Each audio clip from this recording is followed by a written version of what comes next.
10 years into our decision to remain childless, Matthew cheated. His mistress, Melissa, pregnant, looked at me and said, "Since you don't want to have kids, then step aside." Her words hit me like a wave, and for a moment I was dazed. Why did I even agree to being childless in the first place? Oh, right. During our pre-marriage health check, Matthew was diagnosed with infertility. To protect his pride, I hid the report and lied, telling him that I simply didn't want kids, that I preferred a child-free life. Matthew, full of guilt, said, "Elena, I love you, but I really want to have a child." I quietly filed for divorce. Now I wonder, when should I send him the infertility report I kept hidden all these years? Matthew's mistress is Melissa Swan, and I know her too. She's the new secretary at Matthew's company, just out of college. Young and beautiful. When I got her call, I wasn't surprised in the least. In the cafe, she sat there, heavily pregnant, smugly telling me, "You see it for yourself. I'm pregnant and the baby's Matthew's. I heard you insisted on being childless. You're so selfish. If you don't want kids, don't drag Matthew down with you. If you don't want to have kids, then step aside." I felt a wave of dizziness trying to recall, why did I even agree to being childless? Oh, I remember now. It was during our premarital health check when Matthew found out he was infertile. To protect his pride, I hid the report and lied, saying I didn't like children and wanted a child-free life. I looked at Melissa with a complex expression. Finally, my gaze dropped to the coffee in front of her. "Since you're pregnant, maybe you should drink less coffee. Have some milk instead." With that, I stood up and left. I went back to my parents' house and pulled out the old health report from the deepest corner of the closet. Looking at Matthew's infertility diagnosis, I couldn't help but laugh, releasing all the pent-up frustration as my parents stared at me, confused. I already knew about Matthew's affair. He wasn't clever enough to hide it. There were cracks everywhere. At first, it was the sudden influx of messages on his phone, then the increasingly frequent late nights at work, and eventually, it became too obvious to ignore. The scent of perfume on his clothes that wasn't mine. The movie tickets in his pocket I'd never seen, and the lipstick under the passenger seat. I thought about confronting him, making a scene, but in the end I did nothing. 10 years of marriage. What had once been a burning passion had worn down under the weight of daily life, the constant pressure from his parents to have a child, and his growing impatience with me. If there was anything worth holding on to in this marriage, it was that when I first suggested being childless, he agreed. To me, that meant he loved me and cared about my opinions and decisions. But that no longer mattered the moment I found out about his affair. One ordinary day after dinner, I calmly said to him, "Melissa came to see me a few days ago." He looked at me, his face showing no guilt, no panic, just calmly saying, "Oh." Hearing that "oh" erased any last trace of hesitation in me. I told him, "Let's get a divorce." We started the divorce proceedings. I didn't want the house, so he just transferred me the money as half of the estimated market price. Along with the savings in the house, $1 million in total. To gather that amount, I'm sure he drained his small company's working capital. On the day of the divorce, Matthew said, "Elena, I love you, but my parents are getting old and I really want to have a child." He kept implying that while he had cheated, it wasn't really his fault. I didn't say anything, just nodded in full understanding. But in my heart, I couldn't wait for him to find out the truth. When we picked up the divorce certificate from the state court, Melissa was waiting at the door. The moment she saw Matthew and me, she proudly stuck out her belly like a challenge. She was holding a piece of paper, an appointment slip for marriage registration at the city hall. Matthew noticed my gaze fall on the paper and said, "There are a lot of documents to take care of once the baby's born. Having a marriage certificate would make things easier." I couldn't help but laugh. "You don't need to explain. It's none of my business." "Congratulations," I said, addressing Melissa. Matthew smiled. "Thanks, Elena." Melissa snorted, tugging at him. "Our turn's up soon. Let's go, we don't want to waste time." I watched them walk away, smiling but saying nothing. I got into a cab and headed straight to the airport. After the divorce, I also resigned from my job. With money and freedom, I deserved a trip just for myself. Who knows, maybe I'd even have a chance encounter a handsome guy along the way. I flew to San Francisco, a city I had long dreamed of visiting. In the heart of the city, strolling around the Golden Gate Bridge, with the sea breeze in my hair and indulging in authentic local cuisine, All memories of Matthew seemed to fade away. Life after the divorce brought me a sense of freedom I had never known, and it allowed me to slowly begin reflecting on my inner desires and planning my future. I spent a pleasant evening in a small tavern, having a few drinks and chatting with some men who had struck up conversations with me. When I walked back to the hotel alone, my head was a bit light, but my heart was clear. I didn't regret a thing. I was simply wondering what kind of future awaited me. As I was walking leisurely, ready to return to the hotel, a muffled sound of crying caught my attention. I turned and saw a man sitting on the steps of a street corner, his hands covering his face, exuding an air of someone deep in sorrow. The yellowish light from a nearby street lamp glinted off the ring on his finger, subtly gleaming like a reminder of some lost memory. I frowned slightly, shook my head and muttered to myself, I must be drunk, seeing someone crying and thinking I should get involved. I walked closer to him, hesitated for a moment and then, feeling a sudden impulse, asked, Did your wife cheat on you? What's there to cry about? The man looked up, his eyes still teary, glaring at me with anger. My wife didn't cheat, he said, his voice tinged with helpless sorrow. Oh, sorry, I said, giving a nervous laugh. I sat down beside him, trying to think of something to say. His story intrigued me. Eventually I spent some time chatting with him. The man's name was Alexander Brown, and like me, he was from New Orleans. He told me that he and his wife had never been able to have children because she had severe heart disease and was unable to conceive. They had always loved kids and planned to adopt. But no one could have predicted that just a month ago his wife had passed away from a simple flu, leaving him all alone. The San Francisco trip that had been planned for the two of them was now a journey he was taking alone. Hearing his story, I couldn't help but feel a pang of sorrow for him, and I started sharing my own.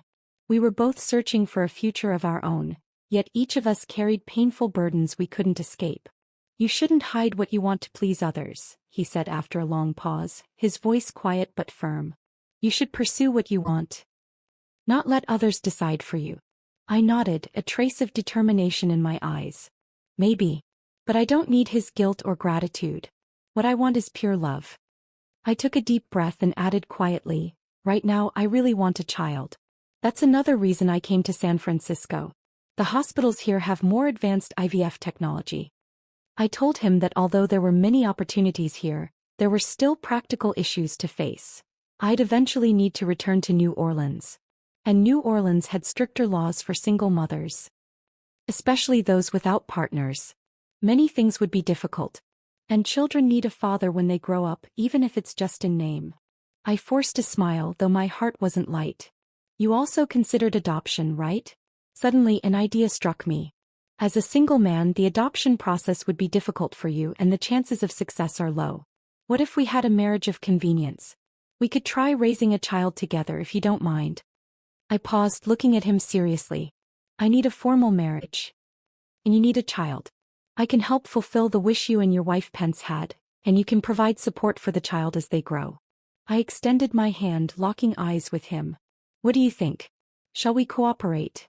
Alexander looked at me for a while, deep in thought, and finally he extended his hand, agreeing earnestly, a pleasure to cooperate. He would return to New Orleans to handle some matters, while I stayed in San Francisco, my heart filled with anticipation for the future. At the sperm bank in San Francisco, I carefully selected a biological father for my child. A man of Nordic descent, 6'3" and a Harvard graduate. 3 months after leaving New Orleans, I returned not alone, but with a tiny life growing inside me. The entire experience felt both miraculous and exciting. When I arrived back in my hometown, I barely had a moment to rest before I was bombarded with my parents' questions. You've got some nerve. You handled something this big without telling us? Do we even matter to you? Having a child isn't simple. There's feeding, changing, and all kinds of things to worry about. How are you going to raise this child on your own? Matthew's a bastard, fine, you divorced him, but why let yourself go like this? Oh, he has a child now and you're going to have one too. I must have really lost my mind because when I heard that last comment, I blurted out without thinking, Matthew's child isn't his. My mom froze, her words stopped abruptly, then she shot me an incredulous look. Not his? What do you mean? Explain yourself, she pressed, her tone urgent. My dad, equally stunned, looked at me in disbelief. I had already let the secret slip, so there was no point hiding anything anymore. I told them about Matthew's infertility. His sperm count is 0. I asked the doctor. There's no cure. My mom's mouth opened and closed several times, but no words came out. Finally, she burst out laughing so hard she started crying. My dad joined in laughing as well. Good for him. Karma. When they finally stopped laughing, my mom asked, I heard that mistress of his is about to give birth. When are you going to tell Matthew? I gently rubbed my belly. No rush. We'll wait for the baby to be born.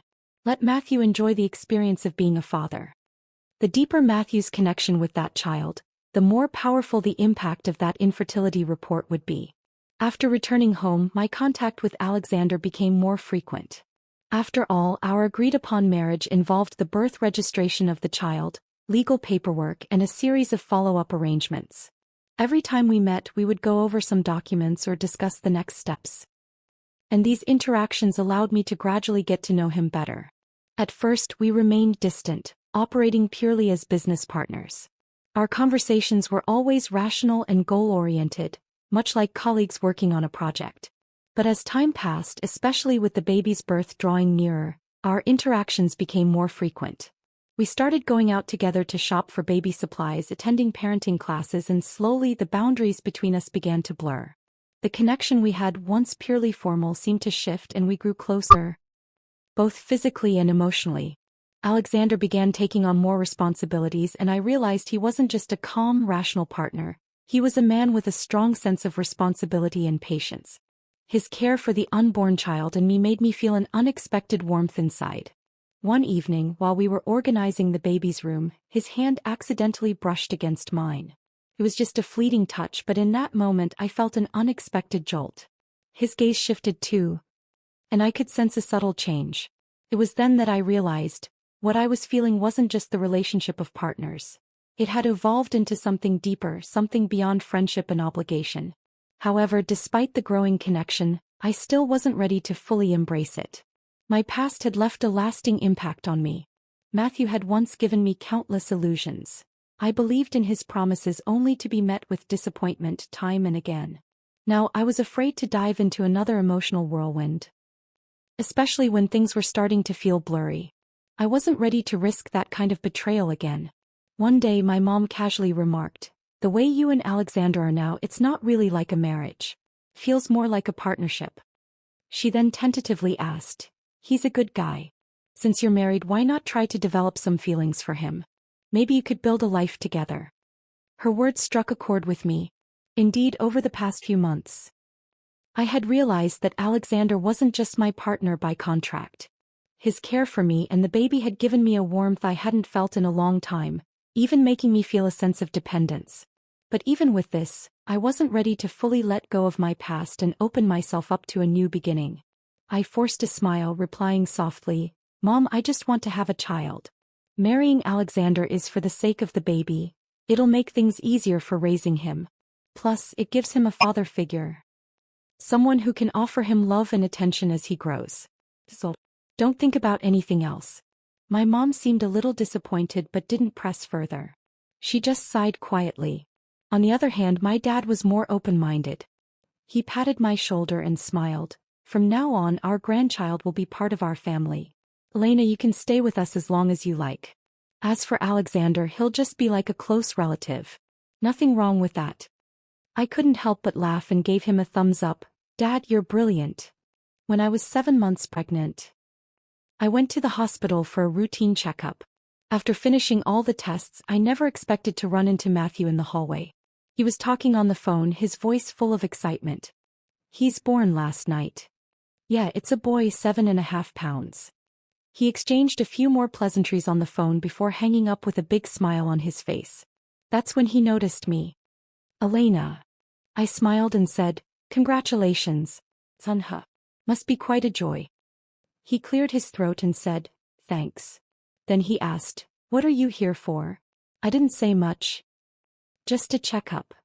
His eyes instinctively darted to my swollen belly and then to the doctor/'s office door, which had a sign reading "Assisted Reproduction." "Your health." "Well, there's nothing wrong. Medical technology is so advanced these days, there are many ways to have children. When he said this, his gaze mixed with sympathy and pride. I almost burst out laughing. You're right, I replied, but no matter how advanced medicine gets, there are some things that can't be fixed. Like his infertility. Like his unfounded assumptions. After 10 years of marriage, Matthew and I had many mutual friends in our social circle.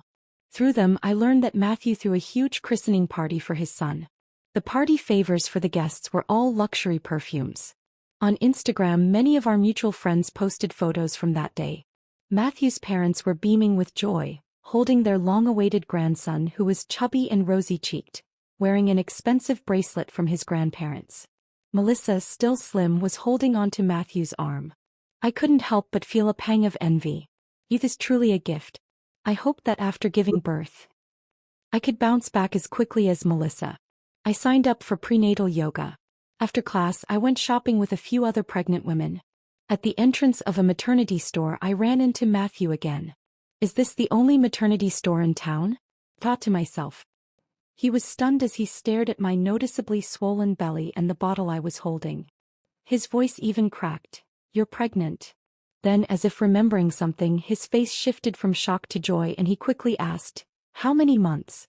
Why didn't you tell me? I calmly responded, Matthew, we've been divorced for almost a year. I'm 8 months pregnant now, and this child has nothing to do with you. I rolled my eyes.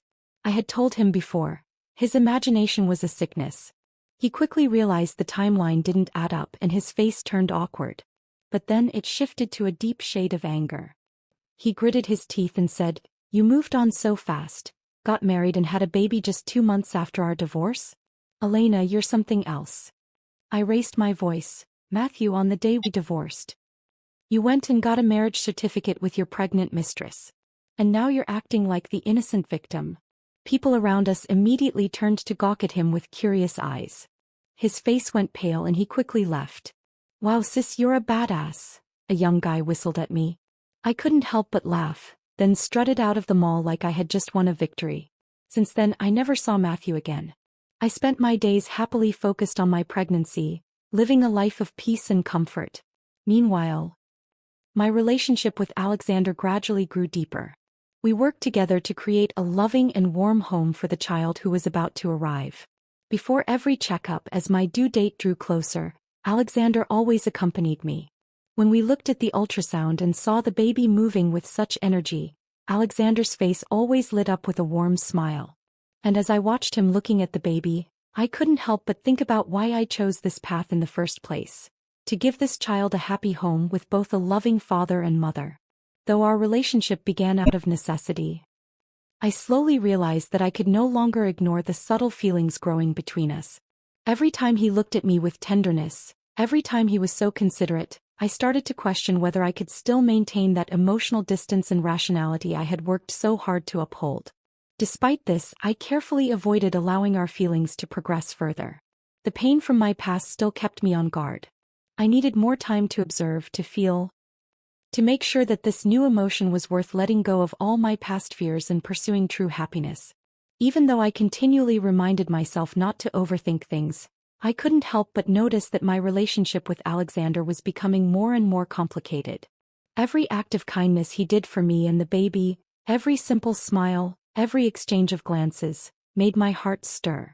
I wanted to give myself more time to truly understand Alexander, to see if he could bring true stability and happiness to both me and the child. After all, my past pain had made me cautious, but maybe, through gradual connection and understanding, this new emotion could help me find the answers I was seeking. I was almost 9 months pregnant already. My dad was constantly flipping through books, coming up with dozens of names, but none of them seemed right. My mom had also started early on baby food recipes and was even taking online courses on parenting. Alexander was always by my side, doing everything he could to support me. After much anticipation from the whole family, the day finally arrived. I had been in labor all night, but just before dawn, I finally gave birth to my child. It was a boy, healthy and adorable. Holding him in my arms was an indescribable feeling of satisfaction. Alexander had prepared a beautiful gift for the baby, 2 delicate bracelets. He also gave our son a beautiful name, Benjamin, meaning a life of peace and prosperity. My mom, seeing me and Alexander sitting together with the baby in our arms, opened her mouth as if to say something but hesitated. Just as she was about to speak, Benjamin started crying and she was immediately distracted, her full attention focused on him. I pretended not to notice, though deep down I couldn't help but feel a sense of warmth and happiness I hadn't known in a long time. However, before I could fully enjoy this peaceful time, I heard news that Matthew and Melissa were on the verge of getting a divorce. Before I could even think about taking action, had Melissa's affair already been exposed. I reached out to a friend who had good relationships with both Matthew and me to inquire, and he told me, Melissa took kickbacks from a supplier. The goods she ordered were of poor quality, and the clients returned them. Matthew's going to lose over $1 million on this order, and he's so furious that he wants to divorce her and sever ties. But Melissa wants to keep the child, so she's threatening Matthew for a larger divorce settlement. This is far from over. I couldn't help but sneer at the news. These two really were a perfect match, calculating and tormenting each other. Benjamin was changing every day. Just yesterday he was a little baby who only knew how to eat and sleep, but today he was crawling around the house, getting into everything. He was so curious and energetic. I had made plans for the future. After the divorce, Matthew had given me $1 million, and even though Alexander insisted on helping cover many of my expenses for the IVF and baby supplies, I had still felt too conflicted to accept much from him. Most of the time I declined his offers, so by now I had already spent more than $200,000 of my savings. After discussing it with my parents, I used $500,000 to make a down payment on a new house. The rest of the money I invested in flexible financial products to handle future daily expenses. I also decided not to go back to work but instead use the connections I had built during my career to take on freelance translation projects. The flexible hours meant I could better take care of Benjamin and the household. By the time Benjamin turned 8 months old, he was already crawling around the house. Meanwhile, I heard that Matthew and Melissa still hadn't divorced, and that Melissa was pregnant with their second child. Hearing that news made me laugh. I had originally planned to wait for Matthew and Melissa's divorce to finalize, get the custody, and then send him the infertility report. But since they hadn't divorced yet, maybe it would be best to wait until the second child was born. I found out that after the kickback scandal, Melissa quit her job and became a full-time housewife. She spent her days at the spa and shopping, living an extravagant life. As for Matthew, he was working overtime day and night to make up for the loss caused by that order. It was really ironic. Fate had a funny way of turning things around. Karma wasn't slow, it just took its time. Benjamin changed every day. Just a short while ago he was a baby who only knew how to eat and sleep. Now he was a little troublemaker crawling all over the place. By the time he could stand for a few seconds and babble mama and Melissa's second child had already reached the 1-month mark. Matthew sent out the electronic invitations, not forgetting to include me. When I saw the date and venue in the email, I decided it was time to finish what I had started. On the day of the child's christening, I put on a new dress, did my makeup carefully, sprayed some perfume and brought a beautifully wrapped gift box tied with a ribbon. When I arrived, the atmosphere was just right. Matthew was holding his firstborn and Melissa was holding their second child, both posing for pictures. I scanned the room and recognized almost everyone there. When they saw me, they looked a bit uncomfortable. The chandelier in the banquet hall sparkled, casting a holy glow on Matthew, who looked every bit the proud father. I watched the 1-year-old in his arms. The child was at that adorable age, and from Matthew's social media I could see how much he loved him. Seeing me staring at the child, Matthew instinctively adjusted his hold, turning the baby's back to me, almost as if afraid I would harm him. I smiled. With Melissa watching me warily, I walked up and handed the gift box to Matthew. "This is for you." He took it with confusion and was about to pass it to Melissa. I spoke up, "Matthew, you'd better open it now personally. You'll be in for a big surprise." I emphasized now and personally, making sure he understood how important this moment was. Matthew handed the baby over to his mom, who struggled to pull the child away, the little one clinging to him and making a fuss. He spent a long time trying to calm him down. Such a loving father. Finally he opened the box. Inside was an old, yellowed piece of paper. He took it out and unfolded it, his eyes scanning the contents. I watched him closely, noting the shift in his expression, from confusion and curiosity to shock and finally to anger. His hand trembled as he held the report and he was breathing heavily. I was worried he might collapse any second. He looked at me, his mouth moving as if he wanted to ask me something. But seeing my composed and confident expression, he immediately understood everything. Matthew turned sharply and slapped Melissa hard across the face. "Bitch," he yelled. The impact stunned Melissa, and her face instantly swelled up. She quickly recovered, screaming, "Matthew, you hit me!" In a flash, she shoved the child into someone else's arms and lunged at Matthew, starting to fight him. Both children began crying loudly, terrified by the scene unfolding before them. I watched in sheer delight. Another slap landed on Melissa's face, this time leaving it red and swollen on the other side. "You lying slut. All you know is spread your legs to seduce men." I had never heard Matthew use such crude language. It was unbearable to listen to. Melissa, her long, sharp nails freshly done, raked them across Matthew's face, leaving deep scratches in their wake. "You dare hit me," she screamed. "I'll kill you." Despite her threats, she was still a woman, recently having given birth, and it didn't take long for Matthew to overpower her. The only sounds left were her painful, blood-curdling screams. The people around them quickly reacted, worried that Matthew might go too far, so a few of his brothers rushed to pull him off. But as they dragged him away, Matthew kicked at Melissa and continued cursing her, his rage far from abating. I picked up the report that had fallen to the ground, dusted it off, and smoothed out the creases before placing it into Matthew's mother's hands. Then I turned and walked away. After a few steps, I heard someone collapse behind me, but I didn't stop. The bomb I had planted 10 years ago was now detonated. I had held on to its fuse for so long, but today I finally let go. And just as I had hoped, it exploded with a bang. It was beautiful to hear. Matthew's mother passed out in a fit of rage and had to be rushed to the hospital. As I walked out of the hotel doors, the cool night breeze brushed against my face, a mix of complicated emotions swirling inside me, but somehow feeling lighter. Just then I heard a familiar voice call out, "Elena." I turned around and saw Alexander standing outside the hotel walking toward me. His face showed little expression, but I could see a hint of concern in his eyes. "What's wrong?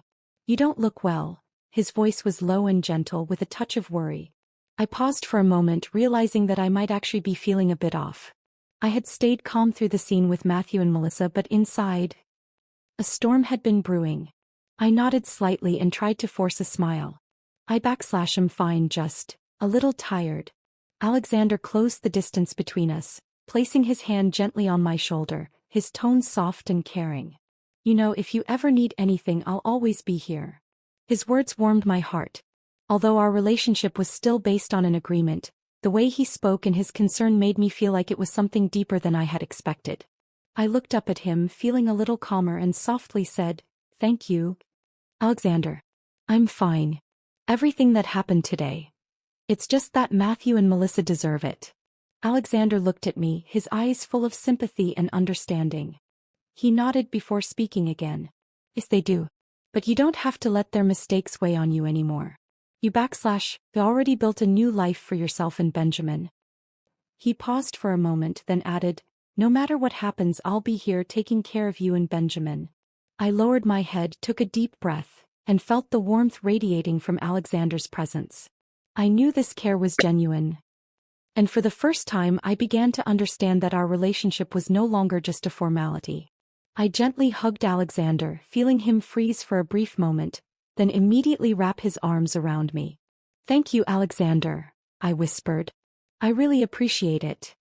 He smiled softly, tightening his embrace just a little. The calmness and tenderness on his face made me feel even more at ease. "You don't need to thank me, Elena.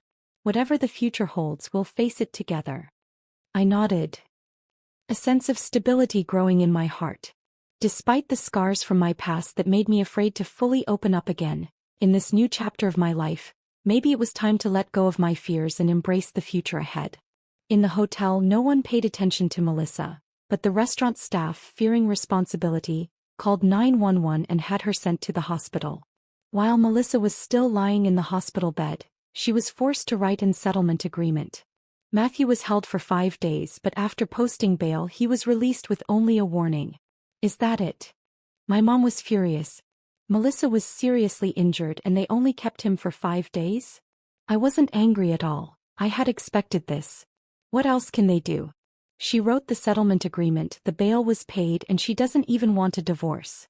What can the police really do? That woman could cheat on Matthew, have his child, and now she's still trying to hold on to him.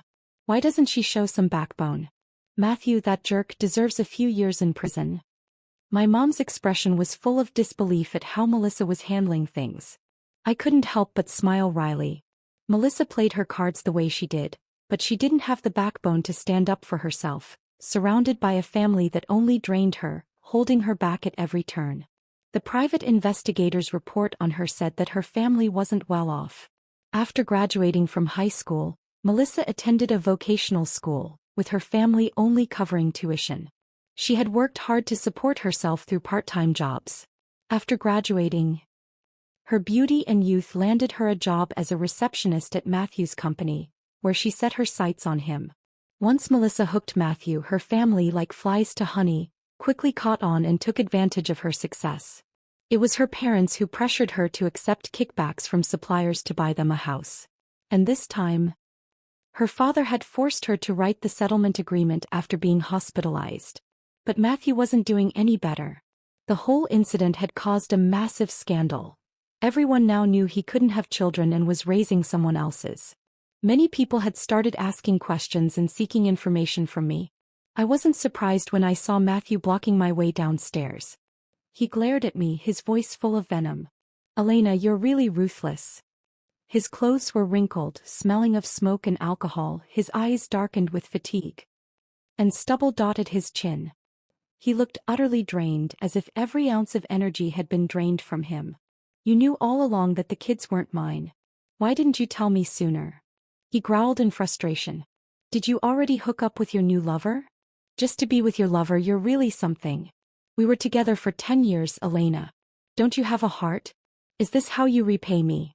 He was getting more and more worked up, veins bulging on his temples, his eyes bloodshot. I stepped back, putting some distance between us, then asked calmly, "Matthew, shouldn't I be happy? You cheated and I got my revenge. Is there something wrong with that? If it's revenge, then I'm going to make it as ruthless as possible. How dare you come here and question me? Maybe you should think about how to deal with your 2 precious sons." I threw the words at him, each one a jab. The phrase "precious sons" hit a raw nerve. It's all your fault. He shot back, "You hid the truth from me for 10 years. I shook my head. "It wouldn't have changed anything, Matthew. If I had told you the truth back then, we would have still gotten married. But you would have never admitted you were infertile. You needed to save face." He froze at my words, the truth cutting through him. I painted another possibility, one based on the reality of our 10 years together. I loved you, so I protected you. I kept quiet about the truth. We would have still said we chose to be childless, but your parents would have continued pushing us to have kids. At first you'd have stood by me out of guilt, but eventually you'd have grown numb. You would have left me to handle your parents alone. You'd have grown impatient, tried to avoid the issue, and convinced yourself it wasn't a big deal after all these years. He countered, "That's not true. If I knew from the start, we could have done IVF just like you did and no one would have ever known." "You would have known," I said calmly, "and you would have felt like that child wasn't really yours, that I wasn't clean anymore. You'd have felt off balance and you'd still have cheated." My voice was steady as I stated, "No matter which scenario, your infidelity was inevitable." I sneered. "Matthew, admit it. You're just a spineless scumbag." The words "spineless" hit him hard, and his eyes reddened with fury. "Elena, I won't let you get away with this." I wasn't afraid of his threat, not with my loving family and the constant support from Alexander. What I hadn't expected, though, was that the seemingly polite and well-mannered Alexander actually ran a security company. I only found out after returning to New Orleans and signing an agreement with him. He'd arranged for one of his company's strongest and most capable bodyguards to be by my side, just in case anything happened during my pregnancy. It seemed that he had been preparing for all possibilities in advance. To ensure that Matthew would have no time to bother me, I decided to help Melissa in a way. I privately contacted the best divorce lawyer in the city and offered to cover the majority of her legal fees, as long as she agreed not to divorce Matthew. Without hesitation she agreed.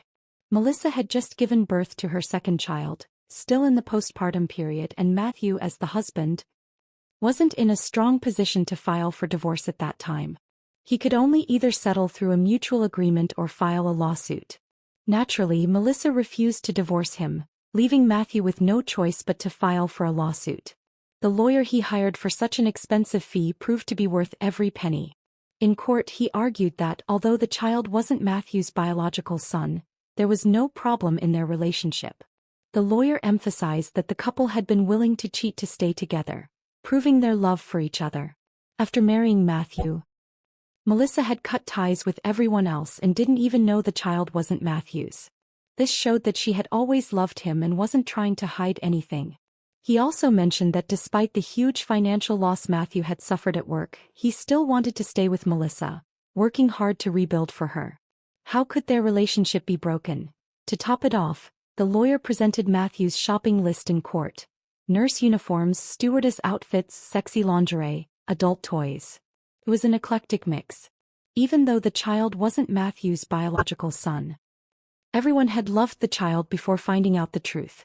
This, the lawyer argued, showed that legally and emotionally Matthew's family had accepted the child. The verdict in the first trial was announced.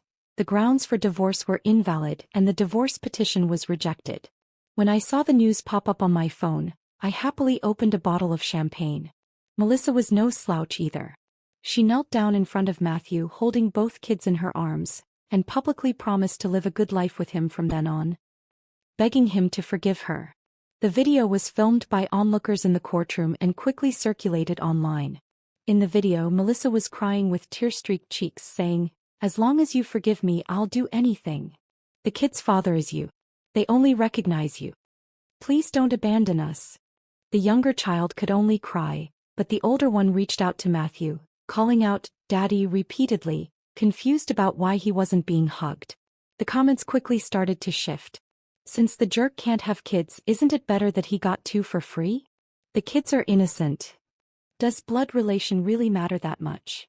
The mistress is shameless, they can divorce but let the kids stay." I glanced at the comments before putting my phone down. My mom, however, was thoroughly engrossed. I had to admit Melissa's use of public opinion was a clever move. And in the shadows, I remained the one who set the stage for all of it, quietly claiming my success. As I watched Benjamin take his first unsteady steps, I felt a quiet joy I hadn't known I could experience.